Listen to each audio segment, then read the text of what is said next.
একটু চোখ বন্ধ করে ভাবুন, কিছু নাই পৃথিবীতে, আপনি একা। আপনার গুনাহ দেখা যাচ্ছে, চতুর্দিকে আগুন দেখা যাচ্ছে, আল্লাহর বিচার হচ্ছে, মানুষ জাহান্নামে পড়তেছে, মানুষ উলঙ্গ, কেউ কারো লজ্জাস্থানের দিকে তাকাচ্ছে না।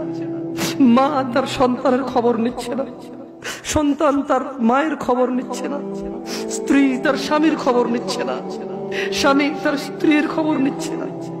প্রত্যেককে নিজস্ব একটা ব্যক্তিগত ব্যস্ততা, দুশ্চিন্তা, তার টেনশন, আগুনে যাবে নাকি জান্নাতে যাবে তাকে ব্যস্ত করে রাখবে।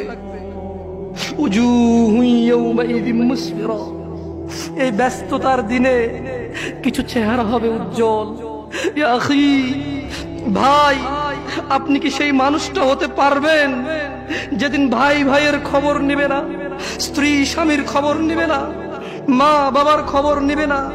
আপনি কি এমন কর্মকাণ্ড করছেন, আপনি কি এমন ইবাদত করছেন যে ইবাদতের কারণে ওই ব্যস্ততার দিনে উলঙ্গ মানুষ, কেউ কারো লজ্জাস্থানের দিকে তাকানোর সুযোগ নাই, তাকাতে ইচ্ছে করবে না, তাকানোর মনে থাকবে না, কোনো কিছু মনে থাকবে না, শুধু বাঁচার জন্য একটা ব্যস্ততা থাকবে। দিনী ভাই, সেদিন আপনি কি এই পৃথিবীতে এমন কোন কাজকর্ম করতেছেন?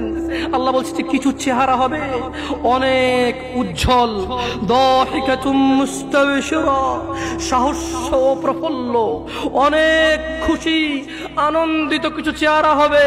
ওয়া উজুহু ইয়াউমাইযিন আলাইহা গাবারা, আর অনেক চেহারা সেদিন হবে ধূলি ধূসর, চিন্তায় মলিন, কান্নায় ভেঙে পড়ার মতো, চিন্তিত, ঘামিয়ে যাবে। আহ, কি হবে আমার আজকে?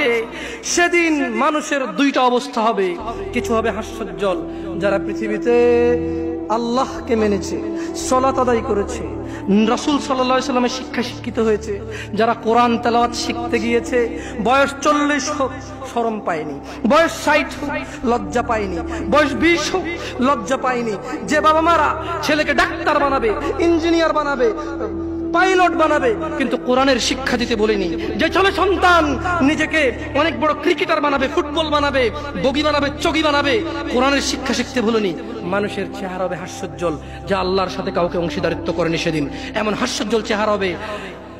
ওয়াউজুহু ইয়াউমাইযিন আলাইহা গাবারা, নেশায় যারা ডুবেছিল, যারা মদে ডুবেছিল, জুয়ায় ডুবেছিল, বেনামাজি ছিল, জানাকারী ছিল, সুদখোর ঘুষখোর ছিল, চুগলখোর ছিল, মিথ্যাবাদী ছিল, জালেম ছিল, তাদের চেহারা হবে ধূলি ধূসর, যারা আল্লাহর নাফরমানি করেছে, তার হাকুহা কথারা, এবং তাদের অন্যায় অপরাধ সেগুলোকে আচ্ছন্ন করে রাখবে কালিমা, উলাইকা হুমুল কাফারাতুল ফাজারা, তারাই হবে কাফের।